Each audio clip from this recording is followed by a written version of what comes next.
ഇന്ന് ചോറിന് കൂട്ടാൻ ഒരു ഡിഷ് ട്രൈ ചെയ്താലോ?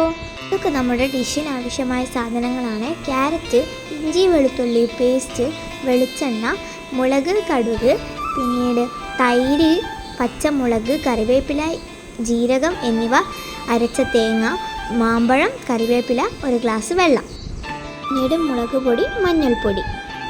ഈ ഒരു ചട്ടിയിലേക്ക് വെള്ളം ഒഴിക്കാം. പിന്നീട് നേരത്തെ എടുത്ത് വെച്ച മാമ്പഴം, കറിവേപ്പില ഇടാം. ഇനി ക്യാരറ്റ് ഇടാം.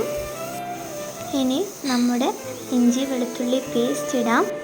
ഇനി ഇതെല്ലാം കൂടി നമുക്ക് നന്നായിട്ടൊന്ന് ഇളക്കി കൊടുക്കാം. ഇനി ആവശ്യത്തിന് ഉപ്പ് ഇടാം.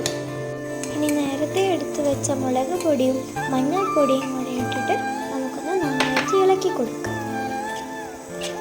ഇനി തേങ്ങ അരച്ചത് ഒഴിക്കാം. എല്ലാം കൂടി ഇളക്കിയതിന് ശേഷം കറി അടുപ്പത്ത് നിന്ന് തിളച്ചാൽ മാറ്റി വെക്കാം. ഇനി ഒരു ചെറിയ പാത്രത്തിൽ നമുക്ക് വെളിച്ചെണ്ണ ഒഴിച്ചതിന് ശേഷം കടുകും മുളകും കൂടി ഇട്ട് ഒന്ന് പൊട്ടിച്ചെടുക്കണം. കറിക്ക് കുറച്ചും കൂടി രുചി വരണമെങ്കിൽ ചെറിയ ഉള്ളിയും കൂടി ഇടാം. ഇതെല്ലാം കൂടി പൊട്ടിയതിന് ശേഷം നമുക്ക് കറിയിലോട്ട് ഇടാം. ഇനി സുഖസുന്ദരമായി വിളമ്പി കഴിച്ചോളൂ.